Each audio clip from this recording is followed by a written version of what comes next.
Hey everyone, and welcome back to another episode of the Agency Accelerator, the podcast that's all about helping you, the ambitious agency owner, to build a business that's not just profitable, but also sustainable and yes, even enjoyable. I'm your host, Rob DaCosta, and today we're diving into something that I think is really important, and that is 8 essential and foundational rules that every agency owner should live by if they want to thrive in this ever-changing industry.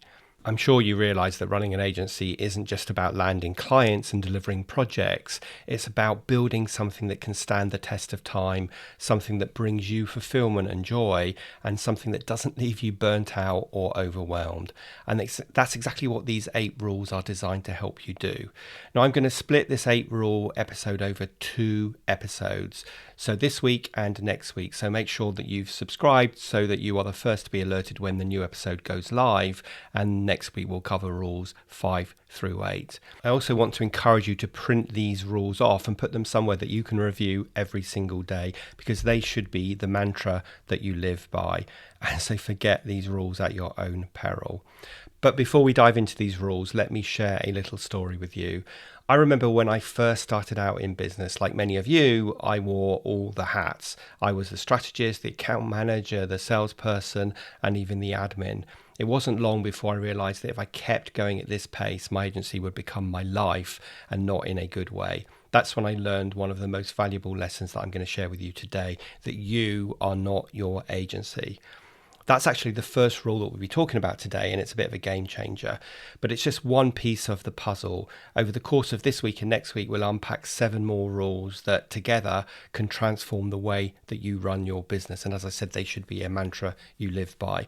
So whether you're just starting out or you've been in the game for years, these principles will guide you to not only grow your agency, but to do it in a way that aligns with your values and your vision, and means that you're running your agency and your agency isn't running you. So grab a coffee, settle in, and let's get started with rule number 1. You are not your agency. I'll explain exactly what I mean by that and why it's the foundation for everything else that we're going to be talking about today. I'm Rob DaCosta, and this is the Agency Accelerator podcast. As someone who has stood in your shoes, having started, grown and sold my own agency, I know just how it feels in the ups and downs of agency life. So this podcast aims to ease your journey just a little by sharing mine and my guests' experiences and advice as you navigate your way to growing a profitable, sustainable and enjoyable business. Okay, then let's dive into rule number 1, which, as I said earlier, is you are not your agency. Now, this is a lesson that I had to learn the hard way, and I'm guessing many of you out there might be in the same boat. It's easy to get caught up in the mindset that your agency is a direct reflection of you, your skills, your reputation, your self-worth, and even your self-esteem. And while it's true that your agency is an extension of your vision and leadership, it's crucial to remember that it's not you. What do I mean by that? Well, when you start a business, especially a service-based business like a marketing agency, it's natural to pour your heart and soul into it. You're there in the trenches, handling every client, every project, every challenge that comes your way. But here's the thing. If your agency can't function without you, then you essentially created a job for yourself, not a business. And that's a recipe for burnout, not growth.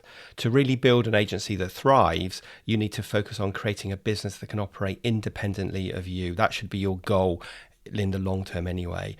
And that starts with building a strong team and learning to delegate effectively. I know, delegation can be tough. I've spoken about it loads of times before. And it's especially tough if you've been doing everything yourself.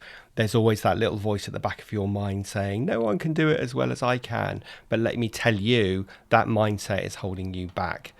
Let me share a quick example with you. A few years ago, I was working with an agency owner named Sarah. She was brilliant at what she did, but she was also working 50, 60, 70 hours a week. Her agency was growing, but it was at the cost of her health, her family time, and honestly, her sanity. She came to me because she knew something had to change, but she just didn't really know where to start unpicking this and where to start. As I always tell my clients, when we kick off a coaching program, we're unpacking a bowl of spaghetti and it's working out what is the first strand to focus on. But what we did was simple, but incredibly effective. First of all, we looked at all the tasks that she was handling personally. Then we categorized them into those tasks that she genuinely could only do, like high level strategy, some of the business development, and some client relationship management. And then the things that she could and should delegate. We hired a project manager to take over the day-to-day operations and brought in a couple of junior staff to help with client work. Within a few months, Sarah was able to cut her hours down dramatically. And get this, her agency actually grew faster because she had the time and the headspace to focus on what really mattered, which was driving the agency forwards. Now, you might be thinking, well, Rob, look, that all sounds great, but I'm not sure I can find the right people or afford them or trust them to deliver the same quality of work. And I get it. Finding that right team is absolutely crucial. But here's the secret. You don't need to find people who are just like you. In fact, it's better if you don't. What you need is a team that complements your skills, not duplicates them. Look for people who are strong in the areas where you might be weaker, and then empower them to take ownership of those areas. Remember, leadership isn't about doing everything yourself. It's about guiding others to do their best work.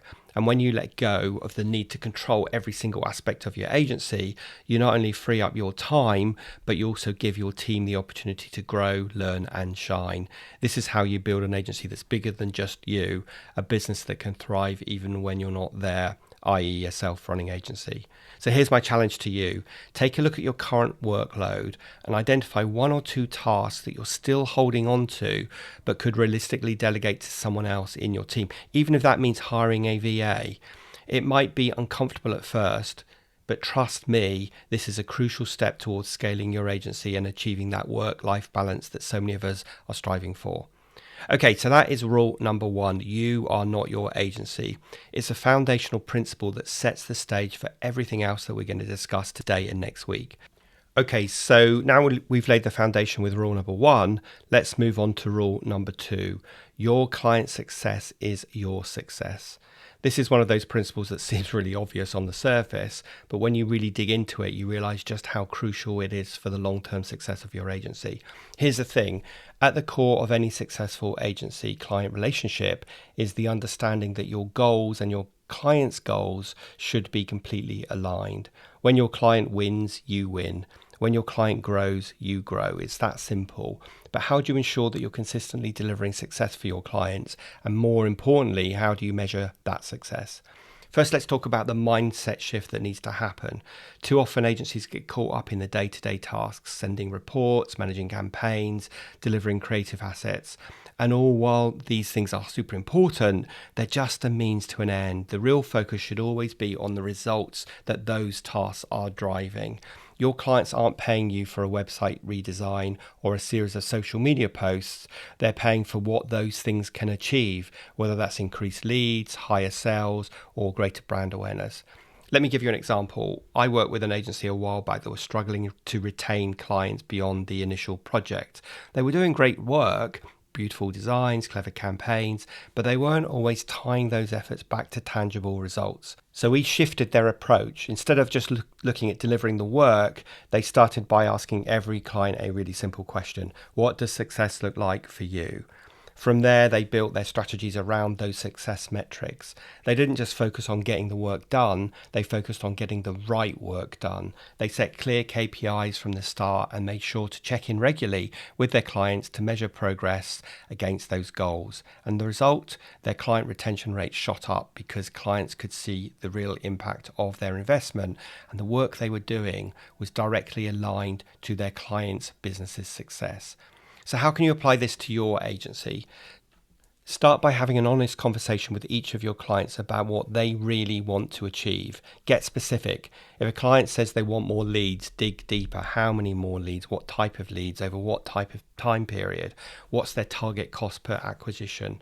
The more clarity you have, the better you can tailor your services to meet those needs. And of course, as a consultative agency, you may well be involved in shaping those KPIs alongside your client. Next, put systems in place to track and measure these results.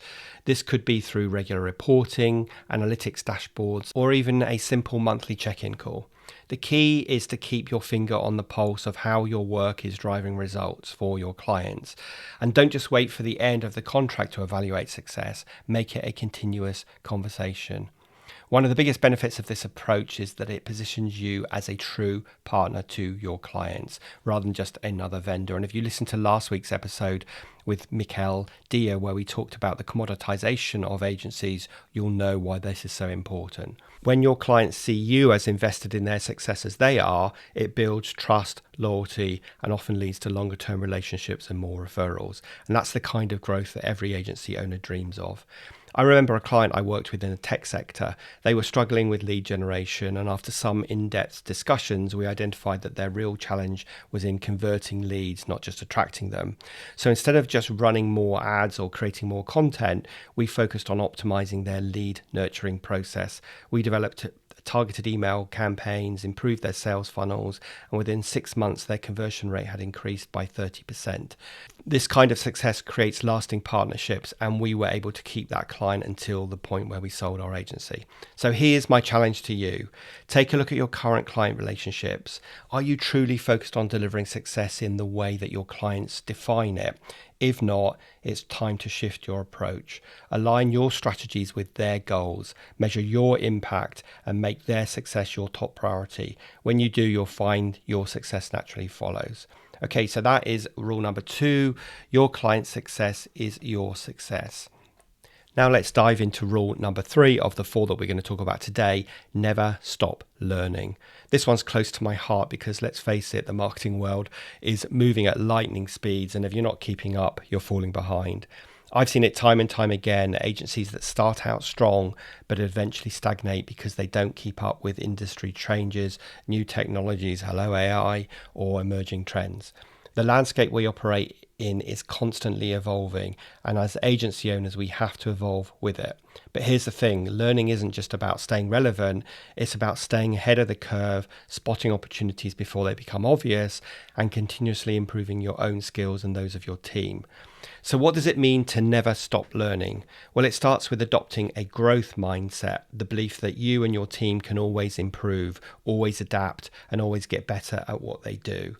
Whether it's a new digital marketing tool, a shift in consumer behavior, a fresh approach, or learning about how to implement AI in your agency and in your clients' work, there's always something new to learn that can give your agency a competitive edge.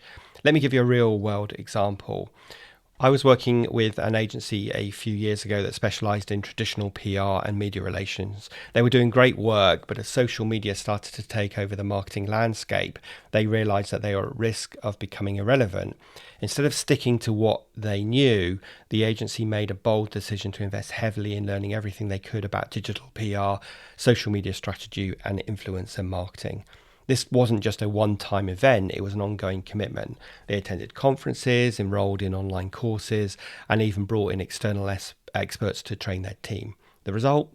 They transformed from a traditional PR agency into a full-service digital powerhouse, and they didn't just survive that shift, they thrived in it. So how can you make continuous learning a core part of your agency's culture? Here are a few tips. So first of all, make time for it. Look, I know that one's obvious, but I also know that your schedule is packed, but learning needs to be a priority. Whether it's setting aside time each week for professional development or encouraging your team to attend workshops and webinars, it's crucial to carve out that space for growth. Second of all, leverage the resources around you. The beauty of the digital age is that there's a wealth of knowledge at our fingertips, from industry blogs to podcasts like this to online courses. There are endless ways to keep learning, and don't forget about the power of networking. Connecting with other industry professionals can open up new perspectives and ideas that you may have not considered. Third, involve your team. Encourage them to pursue their own learning paths and share what they've discovered with the rest of the team. This not only fosters a culture of continuous improvement, but also helps your agency stay on the cutting edge across different areas of expertise. I remember working with a digital agency that decided to create a learning lunch initiative. Every week, one team member would present a new tool, trend, or strategy that they had been exploring, and the rest of the team would discuss how it could be applied to their clients. This simple initiative not only boosted team morale, but also led to innovative solutions that kept their clients ahead of the competition. The long-term benefits of this approach are huge. When you foster a culture of learning, you're not just keeping up with the industry, you're positioning your agency as a leader in it. Clients will come to you not just for what you know now, but your ability to adapt, innovate, and lead them into the future. And let's not forget, continuous learning isn't just about technical skills, it's also about developing your leadership abilities, staying mentally agile, and finding new ways to inspire and motivate your team. The more you learn, the more you grow, not just as an agency owner, but as a leader and a human. So here's my challenge to you. Take a moment to think about where you might be falling behind or where you can gain an edge by learning something new. Maybe it's a new marketing platform and keeping up with the latest AI, emerging tech, a skill that you've always wanted to develop, or even a deeper understanding of your clients' industries. Commit to learning something new this week and watch how it starts to transform both you and your agency. Okay, so that's rule number 3, never stop learning. Now let's dive into rule number 4, the last one of today, profitability over popularity. This is a big one, especially in an industry where it's so easy to get caught up in chasing likes, followers, and all those shiny metrics. At the end of the day, they don't pay the bills. You see, we live in a world where visibility often gets confused with success. It's tempting to believe that more followers on social media, more industry awards, or even more clients automatically mean a healthier business. But here's the reality. Popularity doesn't equal profitability. You can have all the recognition in the world, but if your agency isn't making money, you won't be around for very long. So what does it mean to prioritize profitability? It means making decisions that enhance the financial health of your agency rather than just boosting your ego or your public profile. It's about focusing on what truly drives revenue and longer term growth rather than getting distracted by vanity metrics. And it also means focusing on profit, not revenue. Let me give you a practical example. I worked with an agency that had an impressive online presence. They were winning lots of awards, had thousands of social media followers, and were featured in industry publications. But when we dug into the financials, it became clear that all that visibility wasn't translating into profitability. Their pricing was too low, their overheads were too high, and they were taking on clients that weren't a good fit just for the sake of maintaining their reputation as the go-to agency. The first step we took was to reassess their client roster. We identified which clients were profitable and which ones were actually costing the agency money in terms of time, resources, and opportunity cost. We then streamlined their offering to focus on high margin services that aligned with their strengths and their market demands. And then we adjusted their pricing strategy to reflect the true value that they were delivering rather than underpricing to attract more clients. So how do you apply this to your own agency? Start by looking at your numbers. Do you know your most profitable services, your most profitable clients? If not, it's time to get clear on those. Break down your revenue by service line, client, and even team member if you can. This will help you identify where you're making money and where you might be losing it. Next, take a hard look at your expenses. Are you investing in things that actually drive profitability, or are you spending on things that just make you look good? For example, attending every industry conference might boost your visibility, but is it really generating leads that convert into paying clients? The same goes for award submissions, for your PR efforts, and even certain types of content creation. If these activities aren't leading to a measurable increase in revenue, it might be time to reevaluate them. One of the biggest risks of chasing popularity is that it can lead to you taking on clients or projects that are not a good fit simply because they look good on paper or bring a certain level of prestige. But remember, not all clients are created equal. Some might be high maintenance, low margin, or misaligned with your agency's core expertise. When you prioritize profitability, you'll find it easier to say no to those opportunities, freeing up your resources to focus on clients and projects that will actually drive growth. I remember working with an agency that was struggling with this exact issue. They'd taken on a big name client that brought in lots of prestige, and they felt that it would also bring in more clients, but actually all it brought in was loads of headaches. The client was demanding, their payment terms were poor, and the margins were razor thin. After some tough discussions, the agency decided to let the client go and refocus their efforts on smaller, more profitable clients. And within a year, their profitability had increased by 25%, and they were able to reinvest that money into growing their agency even further. When you prioritize profitability, you're not just improving your bottom line, you're building a more sustainable and resilient business. Profitability gives you the freedom to invest in your team, in new technology and in growth opportunities. It also gives you the peace of mind that comes with financial stability, allowing you to make strategic decisions without the pressure of chasing the next big thing just to stay afloat. So here's my challenge to you. Take a close look at your agency's financials this week. Identify one area that you could improve profitability, whether it's by adjusting your pricing, cutting unnecessary expenses, or saying no to clients that just are not a good fit for you. Remember, your goal isn't to be the most popular agency out there, it's to be the most profitable one. All right, so that is rule number 4, profitability over popularity. It's all about focusing on what really matters, the financial health of your agency. So let me just take a moment to recap what we've covered today. We dived into the first 4 essential rules for building a successful, sustainable and enjoyable agency. First, we talked about the importance of separating yourself from your agency and building a team that can operate independently because you are not your agency. We then moved on to talk about how aligning your goals with your clients' goals is crucial for long-term success. Remember, your client's success is your success. Next, we emphasize the need to embrace a mindset of continuous learning, especially in our fast-paced industry. Never stop learning, because staying ahead of the curve is key to maintaining your agency's competitive edge. And lastly, we talked about why it's vital to focus on profitability over popularity, because at the end of the day, a profitable agency is a sustainable agency. But we're not done yet. These 4 rules are just the beginning. In next week's episode, we're going to dive into rules 5 through 8, where we'll cover the importance of valuing your time, the power of saying no, why investing in systems and processes is so important, and perhaps the most important point, how to enjoy the journey of building your agency. So make sure you tune in next week. And if you found today's episode valuable, please make sure you've subscribed to the Agency Accelerator so you never miss an episode. By subscribing, you'll be the first to know when new content drops, and it's a great way to stay on track with your agency's journey. And if you're enjoying the show, I'd really appreciate it if you could leave a review. Reviews help other agency owners just like you discover the podcast, and they also give me feedback on what's working and what you'd like to hear more about. Plus, it helps build a community of like-minded professionals who are all striving to create better, more profitable and enjoyable agencies. Other than that, thank you so much for tuning in today. I'm Rob DaCosta, and I'll see you next week for another episode of the Agency Accelerator. Till then, keep pushing forward, stay focused on what truly matters, and remember, you've got this.